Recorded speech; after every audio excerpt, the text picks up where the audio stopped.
इन कछुओं के बच्चों को देख रहे हैं आप? इन्होंने अभी अभी धरती पर पैर रखा है। इनके सामने एक परीक्षा की घड़ी है। वो समुद्र की लहरों में जाकर वहां पर तैरना चाहते हैं, लेकिन अब इनमें से कुछ बच्चे ही चुने जाएंगे जो सबसे ज्यादा फुर्तीले और सबसे ज्यादा ताकतवर होंगे। वही बच्चे समुद्र की लहरों का आनंद उठा पाएंगे। बाकी के बच्चे शिकारियों के शिकार हो जाएंगे। ये नियति का तरीका है। ताकतवर को ही नियति के यहाँ जगह मिलती है, कमजोर की यहाँ कोई जगह नहीं। इस बात में कोई शक नहीं कि पुराने जमाने के लोग बहुत ताकतवर हुआ करते थे, और ये बात भी सच है कि वो लोग जिंदा रहने के लिए खाना खाते थे और हम सिर्फ जीभ के स्वाद के लिए खाना खाते हैं। चाणक्य ने अपने एक प्रसिद्ध श्लोक में कहा है कि रोटी से 10 गुना ज्यादा ऊर्जा आटे में होती है, आटे से 10 गुना ताकतवर दूध होता है, और दूध से 8 गुना ताकतवर मांसाहार होता है, और मांसाहार से 10 गुना ताकतवर घी होता है। आज की तारीख में यदि किसी इंसान को घी खाने के लिए दिया जाए तो वो 1 चम्मच से ज्यादा नहीं खा पाएगा, और यदि पुराने जमाने में देखा जाए तो उनका सबसे अच्छा खाना घी होता था। आप महाराणा प्रताप के बारे में तो पढ़ा ही होगा। वो जितना वजन लेकर रणभूमि में लड़ते थे, इतना वजन तो आज के 4 आदमी उठा भी नहीं पाएंगे। वो लोग इस दुनिया में सच में जिंदा थे, और हम शायद जबरदस्ती जिंदा है। आज की जो बौद्ध कहानी मैं आपको सुनाने वाला हूँ, इसकी बातों को दोस्तों आपको अपनी जिंदगी में उतारना होगा, तभी कहानी सुनाने का मकसद पूरा हो पाएगा। इस कहानी में हम कुछ ऐसी बातें, कुछ ऐसे रहस्य जानेंगे, आपको हमेशा स्वस्थ बनाए रखेंगे, क्योंकि पहला सुख निरोगी काया। दुनिया का सबसे बड़ा धन ही हमारा स्वास्थ्य है। चलिए शुरू करते हैं। पुराने समय की बात है। एक राज्य का राजा बहुत ही पराक्रमी था। वो राजा इतना ताकतवर था, आसपास के 50 से ज्यादा राज्य उस राज्य पर आक्रमण करने से पहले 100 बार सोचते थे। उन्हें पता था कि वहां के राजा और वहां की सेना बहुत ही ज्यादा ताकतवर है। राजा अपने प्रजा के लिए काम करता था। प्रजा के लिए जो सबसे फायदेमंद चीज होती, उसी चीज का फैसला लेता। लेकिन जब राजा अपने घर की तरफ देखता तो उसे बहुत चिंता होती। उस राजा के 2 पुत्र थे। बड़ा वाला पुत्र बहुत ही ज्यादा ताकतवर था। वो हर चीज का हुनर सीख चुका था। तलवारबाजी हो, भाले से खेलना हो या आग से खेलना हो, वो हर तरफ की चालबाजी से संपूर्ण था। उसे जो भी चीज सिखाई जाती वो बहुत ही जल्दी सीख जाता। सब राज्य के लोग यही कहते कि यही राजा का उत्तराधिकारी बनेगा। और एक छोटा पुत्र था जो बहुत ही ज्यादा कमजोर था। वो कुछ भी नहीं सीख पाया, न तलवारबाजी सीख पाया, न युद्ध की रणनीतियां सीख पाया। वो हमेशा से आलस में पड़ा रहता। राजा को ये बात बहुत ही तकलीफ देती।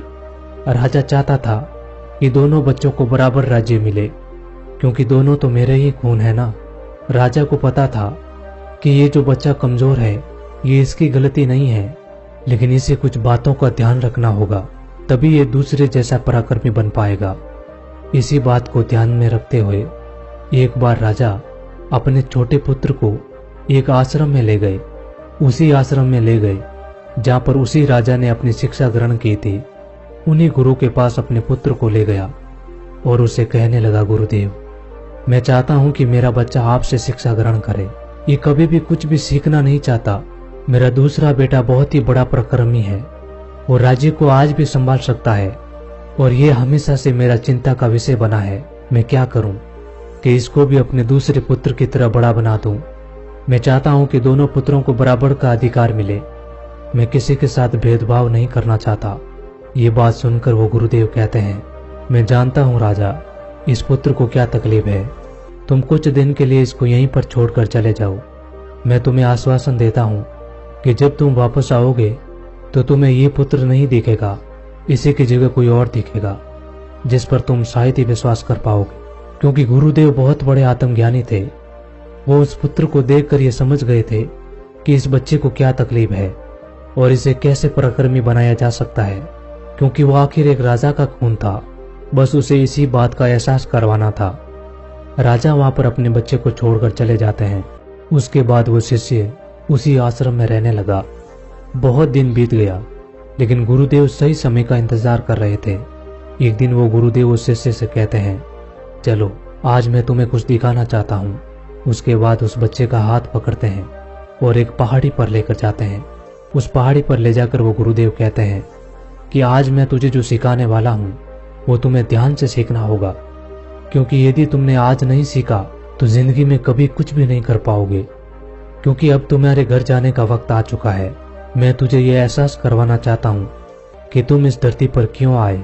उसके बाद वो गुरुदेव कहते हैं, जरा ऊपर ध्यान दो। ऊपर एक चील दिखाई देती है जिसके पंजे में अपना बच्चा पकड़ा हुआ था।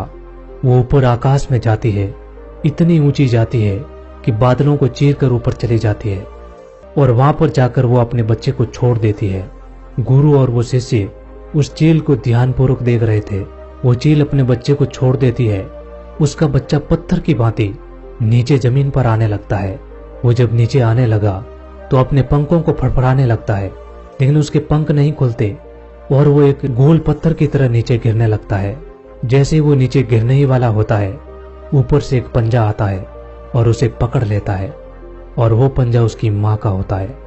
उसके बाद वो माँ फिर उसको ऊपर लेकर जाती है, फिर उसको आकाश में ले जाकर वहीं से छोड़ देती है। चील ऐसा कर रही थी, तभी गुरुदेव उस शिष्य का हाथ पकड़ते हैं और एक पेड़ पर लेकर जाते हैं। उस पेड़ के पास उस चील का घोंसला था। उस घोंसले में उस शिष्य को दिखाते हैं कि इस घोंसले को ध्यान से देखो, इसी में उस चील का बच्चा रहता है। और इस पेड़ को ध्यान से देखो, इस पेड़ पर कितने फूल हैं, लेकिन फिर भी इस घोंसले में एक भी फूल नहीं है। वो अपने कोमल बच्चे को इस फूलों के अंदर रख सकती है, लेकिन वो जानती है कि फूलों में रहकर ये सिर्फ पक्षी बनेगा, लेकिन जब ये कांटों वाले घोंसले में रहेगा तभी ये एक चील बन पाएगा। और तुम भी एक राजा के बेटे हो, इसीलिए तुम्हें इस तरीके से फूलों में नहीं रखा जा सकता। तुम्हें भी कांटों में रहकर अपने आप को मजबूत बनाना होगा। और वो चील आज यही कर रही है। वो चील अपने बच्चे को उड़ाना सिखा रही है। वो बार बार जाकर अपने बच्चे को नीचे पटक रही है ताकि वो उड़ना सीख सके। वो जिस चीज के लिए पैदा हुआ है, वो जहां पर पैदा हुआ है, वो अपनी माँ अपने बच्चे को सिखाना चाहती है, उसका एहसास कराना चाहती है। यदि वो किसी दूसरे पक्षी की योनि में पैदा हुआ होता तो ये सब उसे करना नहीं पड़ता। वो एक फूलों में पैदा हो जाता और फूलों में ही खत्म हो जाता। लेकिन चील के बच्चे का ये नियम होता है कि नियति उसे तभी जिंदा रखेगी जब ये सब हुनर वो सीखेगा। और तुम भी एक राजा के बेटे हो। तुम भी जब ये हुनर नहीं सीख पाओगे तो एक दिन मारे जाओगे। ये देखकर शिष्य को बहुत कुछ सीखने को मिला।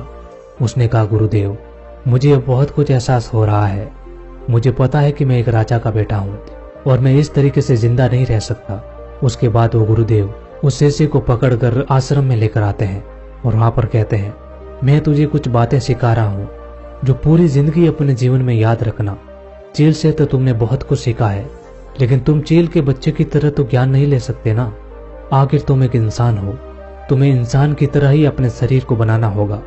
आज मैं तुझे कुछ बातें बता रहा हूँ जो तुम्हें अपने घर जाकर करनी है, तभी तुम एक पराक्रमी राजा बन पाओगे, अपने शरीर को स्वस्थ रख पाओगे। क्योंकि राजा कभी बीमार नहीं पड़ता और तुम्हें यदि बीमार नहीं पड़ना है तो तुम्हें इस बातों का हमेशा ध्यान रखना। पहली बात जो तुम्हें ध्यान रखनी है, हमेशा सुबह जल्दी उठना। और तुम एक इंसान हो, इसीलिए तुम्हारे लिए 6 से 8 घंटे की नींद बहुत है, इससे ज्यादा कभी मत सोना। और सुबह जल्दी उठकर अपना जो हुनर होता है, जो एक राजा अपने हुनर सीखता है, वो हुनर तुम्हें सुबह जल्दी उठकर सीखना है। सुबह जल्दी उठकर तुम योगा और प्राणायाम करना है। अपने शरीर को जितना तुम स्वस्थ रखते हो, उससे भी ज्यादा तुम अपने अंदर की शक्ति को भी स्वस्थ और अच्छा रखना। अपनी मानसिक शक्ति को भी इतना ही बढ़ाना। और यही मानसिक शक्ति तुम्हें ध्यान से मिलेगी। हमेशा ध्यान करना, हमेशा सुबह जल्दी उठकर प्राणायाम करना, हमेशा सुबह जल्दी उठकर योगा करना, और यही तुम्हें हमेशा मजबूत बनाएगी। और यदि तुम जिस दिन सुबह जल्दी नहीं उठते हो तो एक तरीका अपनाना, इसे तुम बहुत जल्दी सुबह उठ पाओगे। जिस दिन यदि तुम 10 मिनट लेट हो जाते हो, उस दिन अपने शरीर पर एक कोड़ा मरवा देना। यदि दूसरे दिन 20 मिनट लेट हो जाते हो तो 2 कोड़े मरवा देना। देखना 4 या 5 दिन में तुम उस समय उठोगे जिस समय तुम उठना चाहते हो।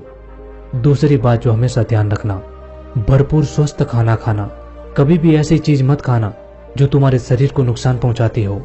हमेशा तुम स्वस्थ खाना खाना, जैसे कि सब्जियां, फल फ्रूट, दूध, दही, और यही होता है असली भोजन।